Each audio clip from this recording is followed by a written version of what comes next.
Shalom, selamat malam Bapak Ibu Saudara yang terkasih. Bersama-sama malam hari ini kita siapkan setiap hati kita. Kita datang kembali bersatu hati dalam hadirat Tuhan. Saya percaya kita semua siap untuk mengalami kebaikan Tuhan, berkat Tuhan yang baru dan kekuatan yang Tuhan mau berikan buat setiap kita malam hari ini. Mari bersama-sama kita satukan hati, kita berdoa. Kami bersyukur, terima kasih buat malam hari ini Tuhan. Kami boleh bersama-sama bersatu hati di dalam hadirat-Mu.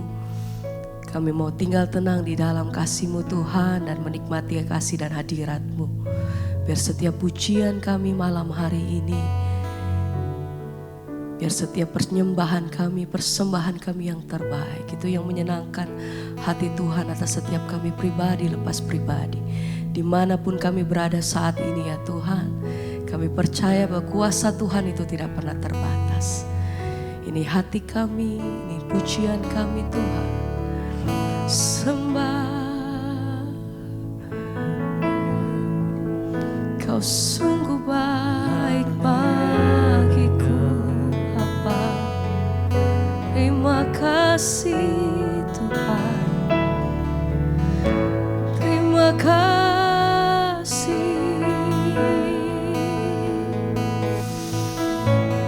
Haleluya, haleluya. Apapun pergumulan hidup kami saat ini, satu hal yang kami percaya, Engkau selalu pegang hidup kami Tuhan. Kau yang pegang tangan kami, Kau yang berjalan bersama-sama dengan kami Tuhan. Haleluya. Oh, ini iman kami Tuhan.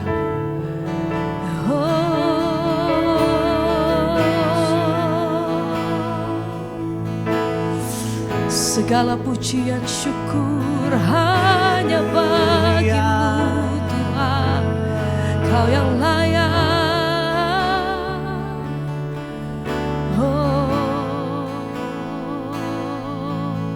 Sama nyatakan dengan sajian-Mu, mari nyatakan.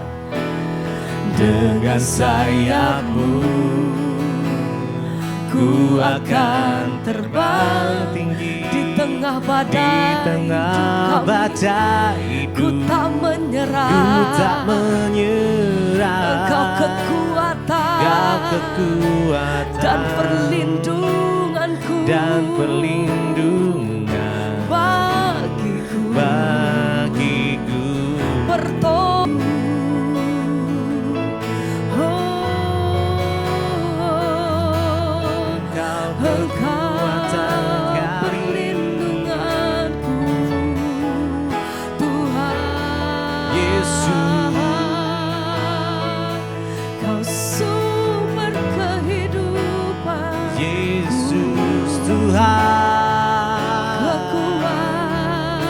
Kekuatanku hanya dalam-Mu.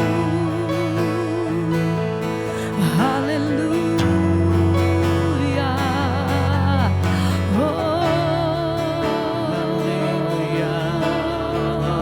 Jaku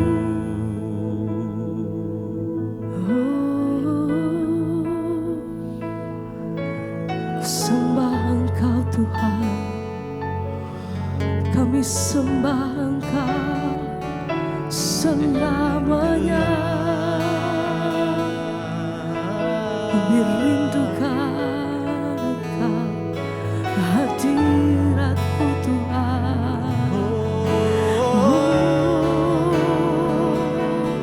Kami rindukan, sebab dalam hadirat-Mu kami temukan kekuatan yang baru. Sebab dalam hadirat-Mu kami terima kekuatan dan pengharapan yang baru daripada Tuhan. Kami terima kelepasan, kami terima kesembuhan, kami terima pembebasan. Kami percaya Tuhan bahwa dari firman-Mu Tuhan itu yang menguatkan setiap hati kami. Nah, hadirat-Mu Tuhan itu yang menguatkan setiap hati kami. Oh, sebab itu kami mencari Engkau, ku nantikan hadirat-Mu Tuhan. Oh, haleluya. Bersama malam hari ini mari naikkan pujian-Mu, akan hatimu sembah.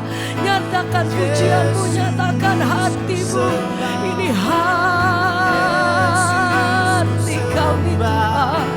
Oh, segala pujian, sembah, syukur bagimu Bapa.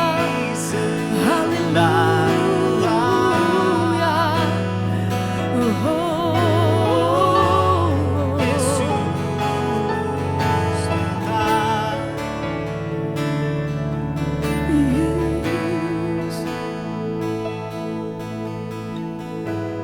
Terima kasih Tuhan. Kami nantikan, ku nantikan Engkau, Oh Yesus, ku nanti Engkau, Allah kuasa dalam kemuliaan yang kudus. Ku sembah Engkau, Allah kuasa dalam kemuliaan yang kudus. Ku nanti Engkau, Allah kami kuasa sembah Engkau. dalam kemuliaan yang kudus. Oh, Ku sembah Engkau, Allah kuasa dalam kemuliaan yang kudus. ku nantikan, Ku nanti Engkau, Allah kuasa dalam kemuliaan yang kudus. ku sembah Engkau, Allah kuasa dalam kemuliaan yang kudus. ku sembah, ku Nanti Engkau, nanti Engkau, Allah kuasa dalam kemuliaan yang kudus. ku sembah Engkau, Ku sembah Engkau, Allah kuasa dalam kemuliaan yang kudus.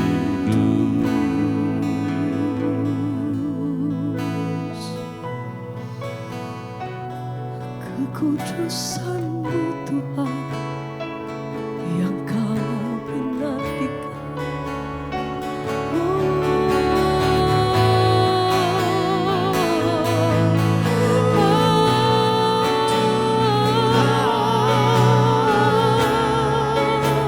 Biar hati kami menyembah malam hari ini. Biar hati kami memuji Engkau. Biar hati kami berseru Tuhan. Biar hati kami mencari Engkau. Oh Tuhan. Haleluya. Haleluya.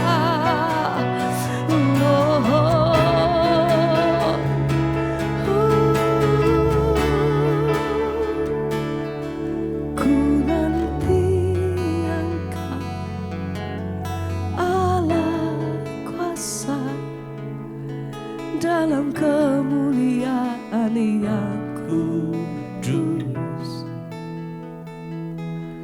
Ku sembah Engkau, Allah kuasa dalam kemuliaan yang kudus. Sekali lagi bersama kata, ku Nanti Engkau, Allah kuasa dalam kemuliaan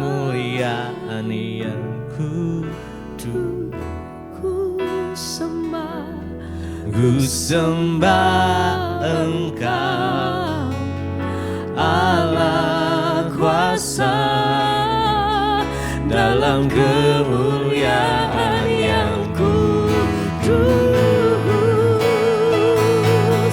Ku nanti Engkau, Allah kuasa dalam kemuliaan yang kudus. Ku sembah Engkau, Allah kuasa dalam kemuliaan yang kudus.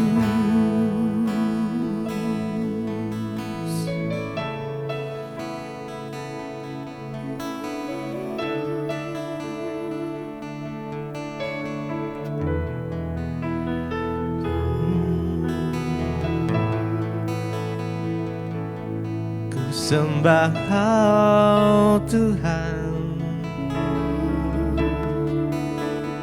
ku sembah Engkau Yesus. Mari lebih dalam lagi kita sembah Dia. Kami mau sembah Engkau Tuhan. Selamanya kami mau memuji nama-Mu, nama Yesus. Nama Yesus, nama di atas segala nama yang layak disembah. Yesus Tuhan, nama yang sanggup menyembuhkan, nama yang sanggup memulihkan, hanya nama Yesus. Ku sembah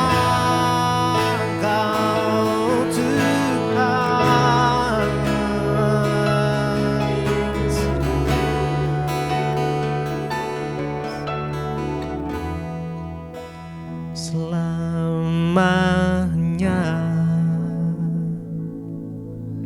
Ku puji,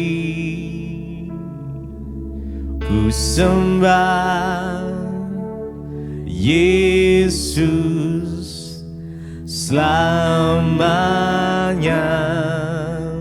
Ku sanjung nama-Mu,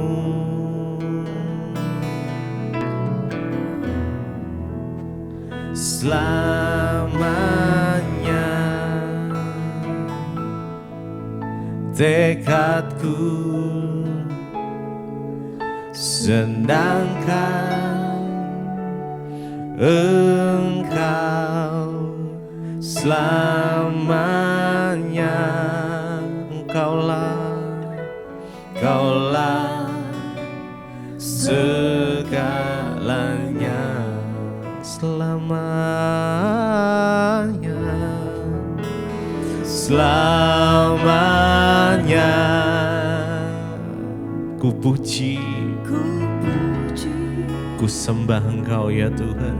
Ku sembah Yesus selamanya. Ku sanjung nama-Mu,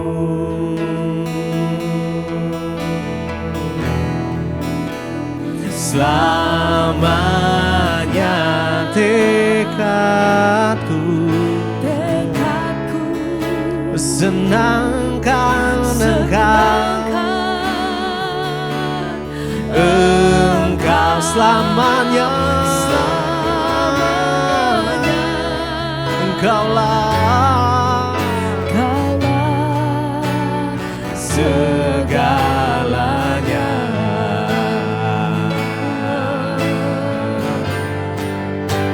Selamanya. Mari sembah Tuhan. Ku sembah Yesus selamanya. Kami sanjung Engkau, ku sanjung namamu.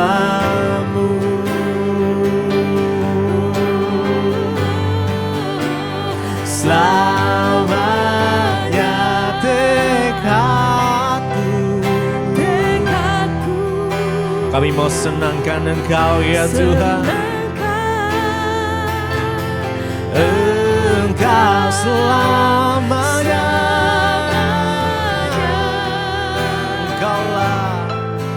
Engkaulah segalanya selamanya. Mari lebih lagi sembah Tuhan. Selamanya ku puji, ku sembah Yesus selamanya.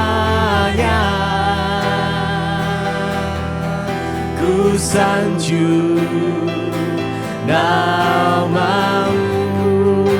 selamanya. Selamanya tekadku. Senangkan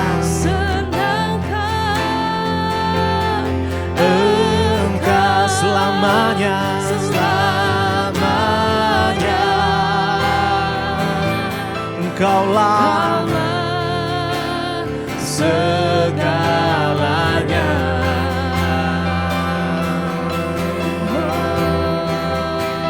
Engkaulah segalanya di dalam hidup kami Tuhan. Yesus, Yesus, kami mau menyenangkan Engkau, menyembahmu, memujimu selamanya sampai akhir hayatku.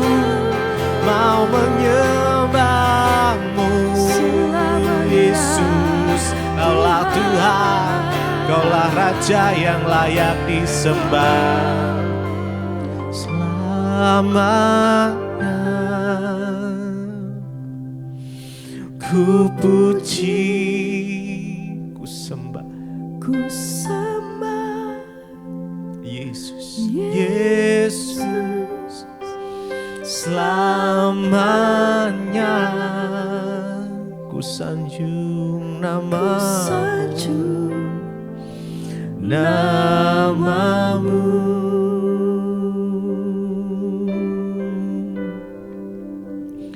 Selamanya tekadku senangkan Engkau selamanya. Kaulah segalanya.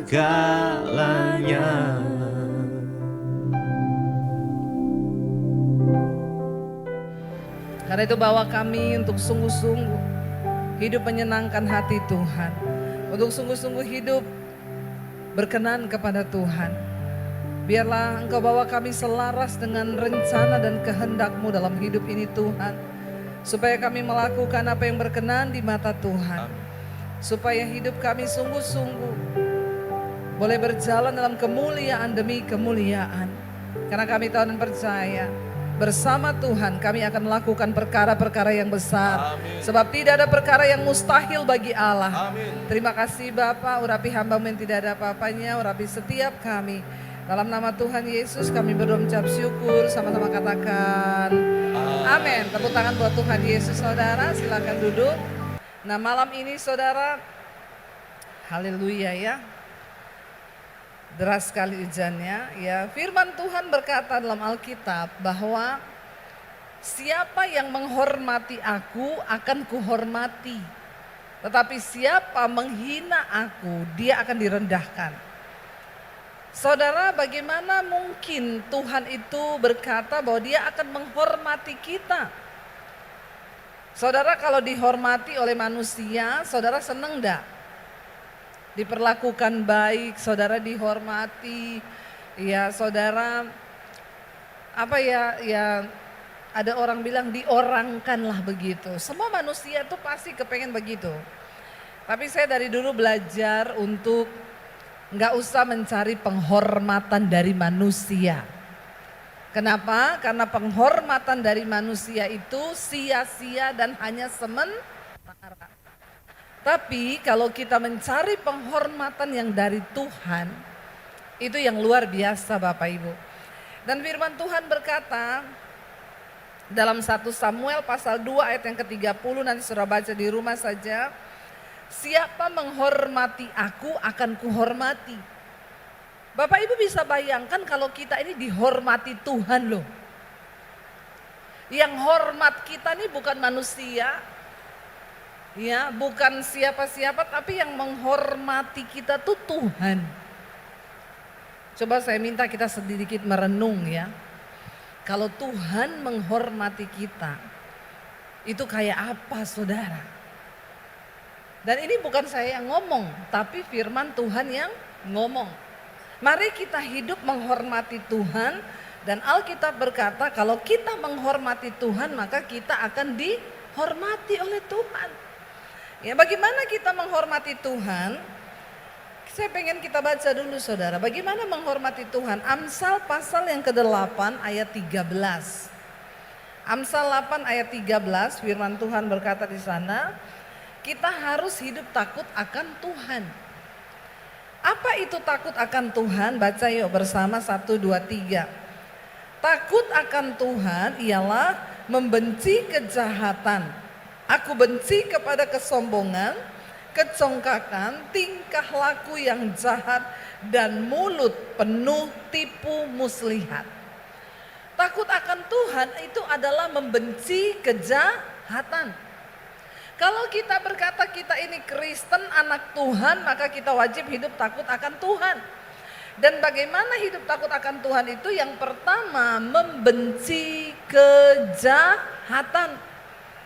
Ayo kita berdoa, kejahatan apa yang ada dalam hidup kita hari-hari ini, maka kita harus buang itu. Takut akan Tuhan itu bisa dinilai ketika tidak ada orang di samping kita saudara. Suami, waktu istrimu tidak melihat, apakah engkau takut akan Tuhan? Istri, ketika nggak ada suamimu di sampingmu, apakah engkau takut akan Tuhan? Anak-anak muda, waktu orang tuamu tidak melihat engkau hidupmu di luar sana, apakah engkau takut akan Tuhan? Siapa contoh di Alkitab orang yang takut akan Tuhan? Yang pertama Yusuf. Ya.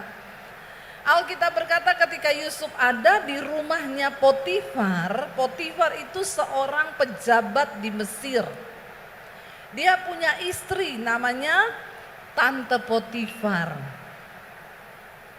Ya.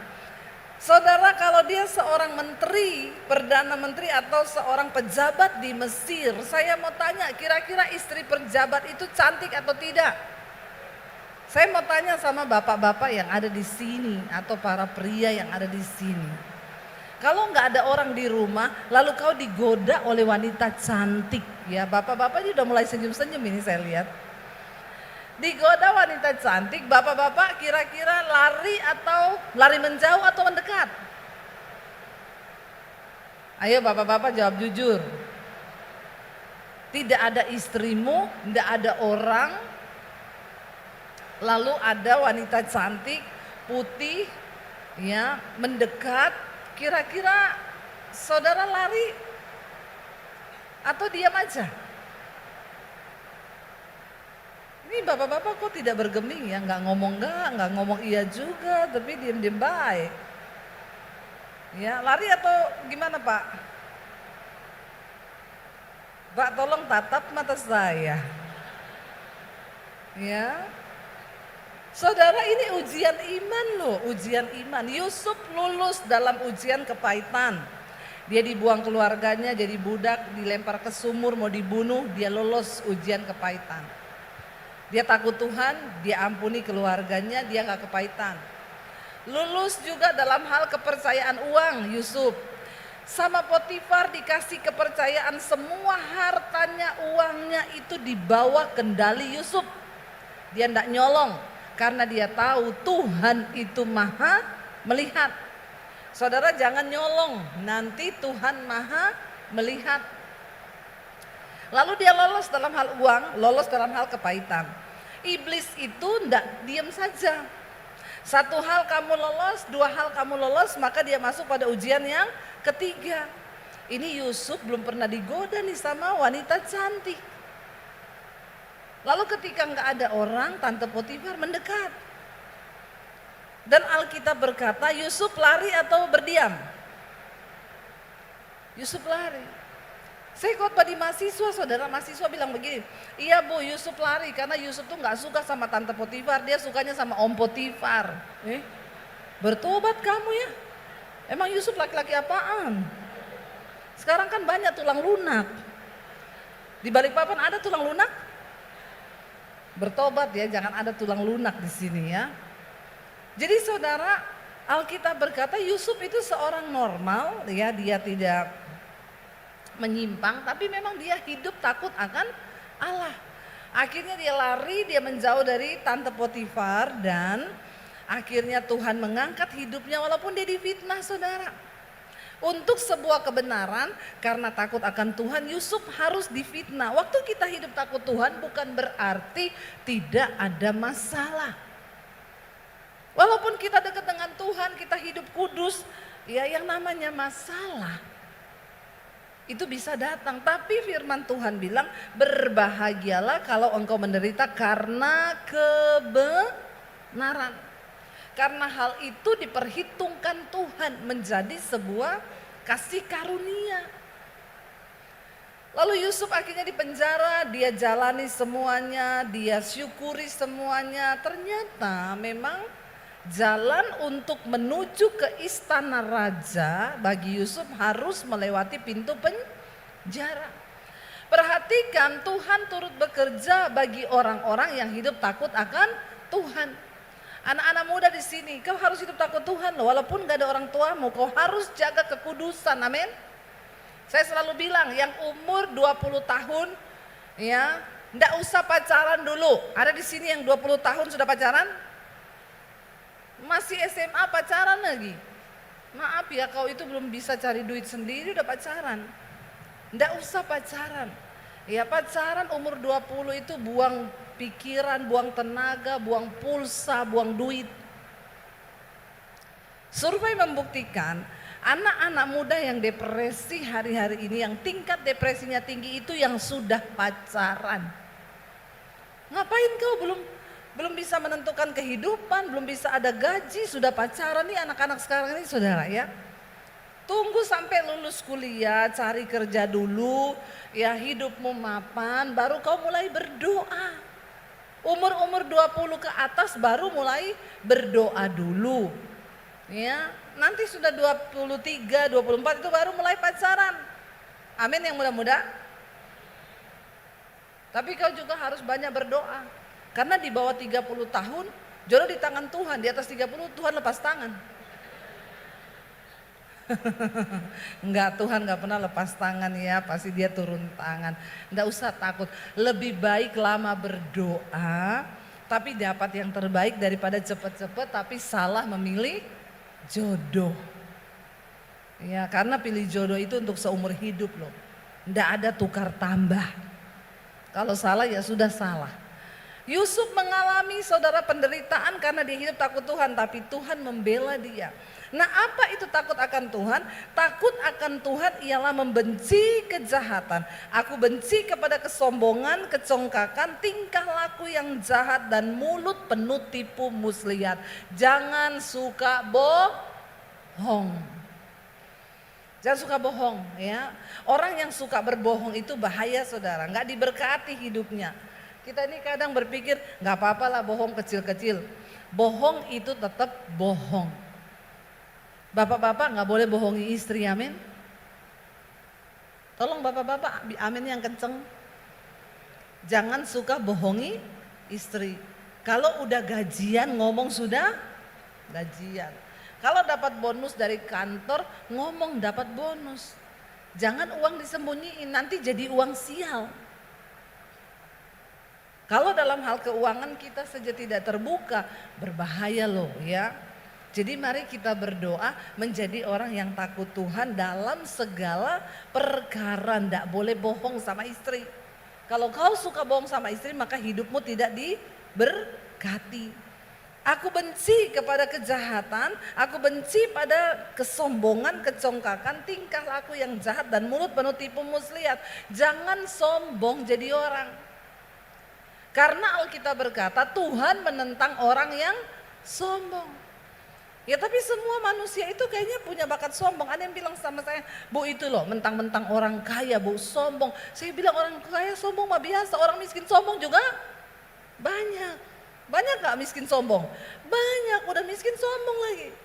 Tapi mau kaya mau miskin, Alkitab berkata Tuhan menentang orang yang sombong. Kalau kita sombong maka kita ini menjadikan diri kita musuh Allah. Kita ditentang loh sama Tuhan. Nah saudara, apa yang kita dapatkan waktu kita hidup takut akan Tuhan? Buka bersama Mazmur 25 ayat yang ke-12. Ini panas sekali ya memang ya, karena hujan kali ya. Panas loh ini. Tapi kalau khotbah itu saudara pakai lampu sorot tuh memang lebih panas, 2 kali lipat panas. Ini lampu ini panas loh saudara. Ya makanya tolong konsentrasi dengar khotbah karena saya ini sudah kepanasan. Ya. Saudara kita buka Mazmur 25 ayat 12 berkata di sana, baca bersama. Itu. 1, 2, 3. Siapakah orang yang takut akan Tuhan? Kepadanya Tuhan menunjukkan jalan yang harus dipilihnya. Orang itu sendiri akan menetap dalam kebahagiaan dan anak cucunya akan mewarisi bumi. Tuhan bergaul karib dengan orang yang takut akan Dia dan perjanjiannya diberitahukannya kepada mereka. Ini yang saudara dapatkan kalau engkau hidup takut akan Tuhan. Apa takut Tuhan itu tadi? Menjauhi semua kejahatan, menjauhi kesombongan, kecongkakan dan tadi semua itu. Ketika kita hidup takut akan Tuhan, maka yang kita dapatkan yang pertama, Tuhan itu menunjukkan jalan yang harus dipilihnya. Di hidup kita ini ada begitu banyak pilihan. Kalau kita salah memilih maka cilaka hidup kita. Kalau saudara salah pilih ya jodoh saudara, ya salah masak nasi itu menyesalnya 1 hari, beberapa jam. Tapi kalau salah pilih jodoh itu menyesalnya seumur hidup. Dan engkau harus membayar harga. Bapak-bapak di depanmu itu banyak sekali pilihan bisnis. Anak muda, kau salah pilih jurusan kuliah aja itu bikin repot. Orang tuamu itu sudah membayar mahal. Iya Pak ya yang muda-muda. Saya banyak ketemu anak-anak kuliah. Kamu dulu kuliah apa? Mesin Bu. Terus sekarang usahanya apa? Makanan. Saya bilang, apa hubungannya mesin sama makanan? Iya Bu, saya dulu salah pilih jurusan. Cuma mau ngulang lagi gak enak sama orang tua karena ya orang tua sudah keluarin uang sebegitu banyak. Bayangkan saudara salah ambil jurusan kuliah, itu larinya jauh banget loh. Ya, di dalam hidup kita ini ada begitu banyak pilihan. Saudara mau buka usaha, saudara mau begini. Percayakah engkau kalau semua dalam hidup ini Tuhan sudah mengatur jalan hidup kita? Dan Dia mau kita ini klik dengan rencana Tuhan. Tapi banyak manusia itu gak klik sama rencana Tuhan. Makanya hidupnya itu terputar di padang gurun. Perjalanan dari Mesir ke tanah perjanjian itu sebenarnya hanya beberapa hari. Tapi bangsa Israel terputar menjadi 40 tahun. Itu karena ketidaktaatan, mereka itu suka berbuat jahat dan tidak takut akan Tuhan. Bahkan seluruh angkatan pertama yang keluar dari Mesir semuanya mati di padang gurun loh. Tidak ada satupun yang tembus masuk. Bayangkan saudara, karena kedegilan hati mereka, karena keras kepala mereka karena ketidaktaatan mereka kepada firman Tuhan berputar 40 tahun. Saudara mau nggak membuang waktu hidup 40 tahun cuma sesuatu yang sia-sia dan engkau nggak pernah dapatkan rencana Tuhan di hidupmu, amin? Kita nggak mau lah. Saya pengen menemukan rencana Tuhan, saya pengen klik dengan apa yang Tuhan rencanakan.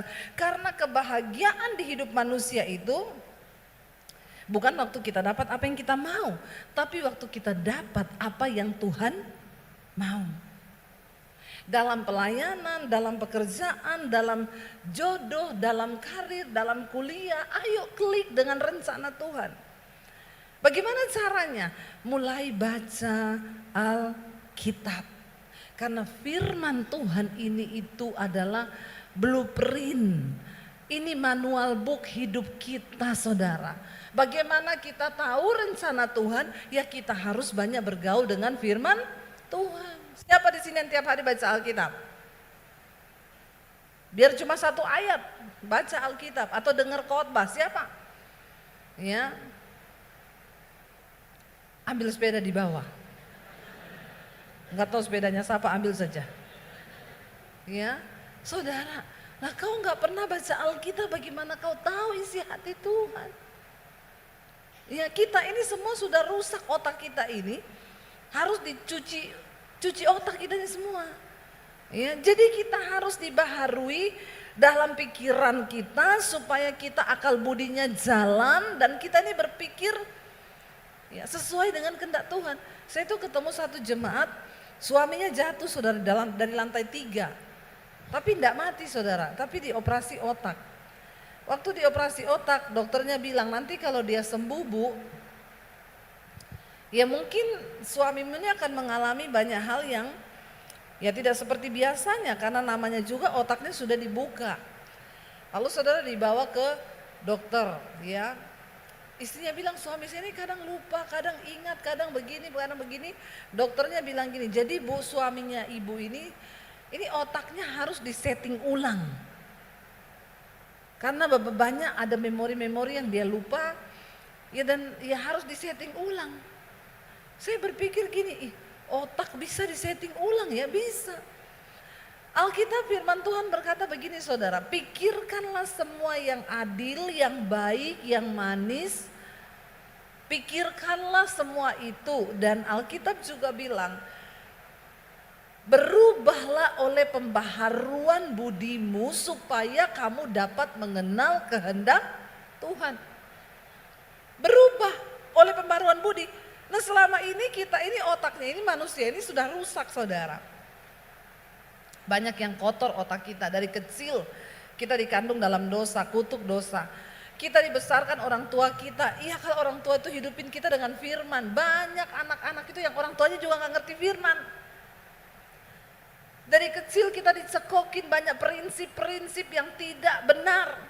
Contoh, kalau temenmu di sekolah pukul kau, pukul gantian, ya, hajar, jangan kau takut-takut. Nanti ada mak yang bela. Ini kan bukan ajaran firman Tuhan, tapi kita sudah tanamkan kepada anak.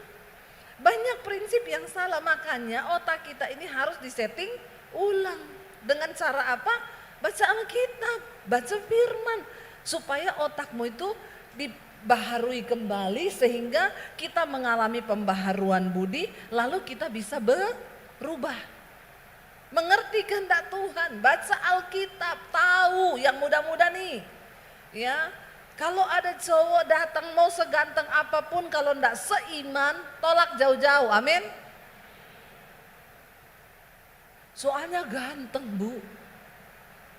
Saya tuh sudah berdoa, Bu, Tuhan kirim Petrus, Yohanes, Yakobus, yang datang Zulkifli. Ya. Apalagi kalau sudah ngomong, soalnya saya ini Bu sudah umur 26, 27. Saya bilang kau pasti tidak akan berbahagia karena itu tidak sesuai firman Tuhan. Tapi kalau kau mau bayar harganya silakan. Alkitab bilang jangan menjadi pasangan yang tidak seimbang dengan orang yang tidak percaya. Karena tidak ada persamaan antara terang dan gelap. Tapi banyak yang nekat saudara. Jadi kita melihat sekarang, bahkan ya saya mendengar banyak berita hari-hari ini katanya angka pernikahan di Indonesia juga mulai turun loh. Karena anak-anak mudanya melihat berita banyak laki-laki selingkuh, banyak begini. Anak saya bilang gini, kalau saya tanya, Dek kamu tuh kapan nikah sih? Mam, cari cowok sesuai kriteria firman Tuhan tuh susah. Aku ada yang seneng di kampus, Mam, ganteng tapi bukan Kristen. Ada lagi yang datang Kristen tapi merokok.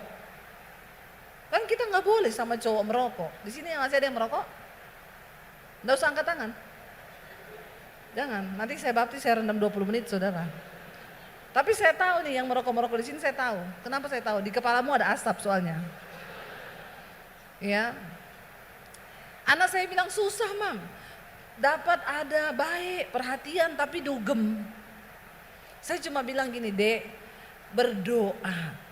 Cowok yang takut akan Tuhan tuh masih ada.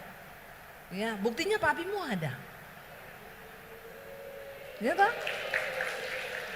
Gak usah tepuk tangan nanti dia besar kepala. Ya ada, tapi memang susah. Tapi ya kita harus berjalan dalam firman Tuhan. Anak saya bilang gini, mending gak usah nikah ya, Mam. Lihat berita-berita perselingkuhan hari-hari ini. Lihat orang nikah terus suaminya selingkuh. Ih aku kayaknya gak siap deh kalau suamiku selingkuh. Saya bilang, iya kamu gak usah ngomong begitu. Tapi saudara memang sekarang itu, ya ini mulai terjadi juga saudara. Karena orang-orang melihat bahwa wah banyak perselingkuhan, perceraian, mereka mulai banyak wanita yang memilih untuk tidak menikah hari-hari ini. Apalagi di kota besar, mereka gak mau punya anak. Saya tanya sama satu orang ibu masih muda banget. Kenapa anaknya satu tok? Enggak mau Bu, repot. Nanti apa-apa mahal, padahal orang kaya loh. Anaknya satu tok katanya takut apa-apa mahal. Saya bilang saya dulu menikah sama suami saya, nggak pernah mikir ini mahal. Tiap tahun hamil. Ya, tapi buktinya berkat Tuhan menyertai kan. Yang penting kita hidup takut akan Tuhan. Maka Tuhan tunjukkan jalan. Yang kedua, orang itu sendiri akan menetap dalam kebahagiaan. Siapa yang mau bahagia? Akhir zaman ini saudara, orang semua mencari kebahagiaan. Tapi engkau tidak akan temukan kebahagiaan di luar Tuhan, tidak ada. Amin. Cuma di dalam Tuhan. Saya bicara tentang kebahagiaan bukan kekayaan loh. Karena tidak semua orang kaya itu bahagia. Ya, kalau artis-artis itu memang bahagia, mereka dapat popularitas, mereka terkenal. Buktinya banyak artis yang mati bunuh diri karena tidak bahagia. Bahagia hanya kita dapatkan waktu kita hidup takut akan Tuhan. Dikatakan di sana, walaupun hidup kita lagi tidak enak, walaupun keadaan kita lagi dalam persoalan dan berat, tapi waktu kau hidup takut Tuhan, bahagia hidupmu. Siapa bilang? Aku yang bilang. Saya sudah mengalami Tuhan. Mengalami banyak air mata dalam hidup saya. Dalam pernikahan kami susah dari dulu saudara. Tapi kami bahagia. Waktu ada masalah suami istri duduk di kaki Tuhan berdoa, minta Tuhan campur tangan, mujizat terjadi. Siapa bilang orang yang bahagia itu yang punya duit? Sekalipun engkau tidak punya duit, kalau kau hidup takut Tuhan, engkau berbahagia. Katakan amin. Yang terakhir dikatakan di sana, dan Tuhan akan bergaul karib dengan orang yang takut akan Dia dan perjanjiannya diberitahukannya kepada mereka. Saudara, orang yang takut Tuhan tuh jadi sahabatnya Tuhan, jadi bestinya Tuhan. Siapa mau jadi bestinya Tuhan? Syarat pertama apa? Nggak usah suka curhat sama manusia. Curhatnya sama Tuhan. Kalau ada masalah jangan dikit-dikit. Gua mau curhat nih. Nggak usah. Aku cuma curhat sama kamu loh. Karena kamu itu bestiku. Emang hari gini ada besti? Pret. Semua besti itu cuma kalau ada maunya aja. Ya, ada ibu-ibu bos saya itu curhat loh sama teman saya. Saya curhat Bu, diceritain sama semua orang. Ya memang begitu. Padahal itu teman baik saya loh Bu. Saya bilang kamu baru ngomong gini, gua mau curhat nih tentang laki gua. Ya udah, yuk kita sambil ngopi aja. Panjang nggak? Panjang. Yaudah ya, 15 menit lagi gua nyampe, kita ketemu di kafe ini ya. Iya. Baru pergi nih, Bestinya udah WA teman yang satu. Si ini mau curhat tentang lakinya. Apa-apa, tunggu bentar belum cerita. Ntar ya kalau udah cerita gue kasih tahu sama kamu. Tapi jangan kasih tahu cuma kamu loh. Karena kamu bestiku. Pret. Jangan menaruh percaya kepada siapapun saudara. Karena sekalipun dia teman baikmu, belum tentu dia pendengar yang baik. Bisa jadi dia penyebar yang baik. Jangan curhat sama Tuhan. Kalau kau mau menjadikan Tuhan sahabat baikmu, ketika ada masalah, masuk kamar, tutup pintu, berlutut cerita sama Tuhan. Amin. Karena Alkitab berkata, diberkatilah orang yang mengandalkan Tuhan. Tapi terkutuklah orang yang mengandalkan manusia. Waktu kau curhat sama Tuhan, saya ini gak punya saudara tempat curhat. Tempat curhat saya sama Tuhan, nomor 1, nomor 2 sama suami. Ya suami istri pada akhirnya kita lah ya teman baik. Gak ada yang lain. Tapi walaupun sesekali suami bisa kecewain istri, istri juga bisa kecewain suami. Bapak-bapak pernah dikecewain istri? Nggak ada yang berani jawab. Karena ada istrinya semua. Ya, kita istri-istri sering dikecewain suami. Luar biasa jemaat di sini ya. Ini pertanyaan saya mengumpan loh. Dan ternyata di sini tidak ada yang kecewa, semua suami istrinya luar biasa loh Pak Kevin ya. Ini luar biasa jemaat di sini ya. Mereka tuh romantis semuanya ya. Nggak pernah berantem. Sekarang dia menertawakan dirinya sendiri. Tapi mari jadikan Tuhan sebagai tempat kita curahkan isi hati. Nggak usah konseling sama pendeta. Cari Tuhan saja, amin. Sebenarnya semua masalah hidupmu itu sudah ada jawabannya di dalam Alkitab. Tapi karena kau tidak pernah baca Alkitab, makanya kau tidak tahu. Hari ini saya berdoa, saya undang para imam musik maju ke depan. Mari saudara, kita mau sama-sama membangun hubungan yang intim dengan Tuhan supaya apa? Penuaian besar itu sungguh-sungguh terjadi dalam hidup kita. Waktu kita melakukan apa yang Tuhan mau, biarlah Tuhan turut bekerja untuk mendatangkan kebaikan di dalam hidup kita. Mari bangkit berdiri bersama di hadapan Tuhan. Terima kasih Yesus. Kami percaya Tuhan. Dalam segala Terima kasih Bapak, setiap umat-Mu yang datang dengan persoalan yang berat. Ketika mereka datang mencari Tuhan secara pribadi, Engkau berbicara, Engkau melepaskan, Engkau menyembuhkan, bahkan Engkau memulihkan di dalam nama Yesus. Terima kasih Bapak, mari angkat tangan dan hatimu di hadapan Tuhan. Karena itu turunlah kiranya berkat, rahmat, anugerah dari Allah Bapa, cinta kasih Tuhan Yesus Kristus, bahkan penyertaan Allah Roh Kudus melimpah atas hidupmu mulai hari ini. Bahkan sampai kali yang kedua Tuhan Yesus datang menjemput setiap kita. Nama kita tercatat di dalam kitab kehidupan. Di dalam nama Tuhan Yesus katakan bersama amin, amin, amin. tidak ada tempat yang lain Tuhan untuk kami datang memohon pertolongan. Hanya Engkau satu-satunya Tuhan yang sanggup melakukan segala perkara di hidup kami. Engkau hanya sejauh doa ketika kami datang berseru kepadamu. Kami tahu dan percaya di dalam nama-Mu Tuhan ada jawaban atas setiap persoalan di hidup kami. Kami percaya ya Tuhan, percaya Kau Tuhan yang sanggup menaklukkan semua perkaraku. Kau turut bekerja dalam segala hal bagi kebaikanku. Kami percaya Kau Tuhan yang mampu menaklukkan segala masalah di dalam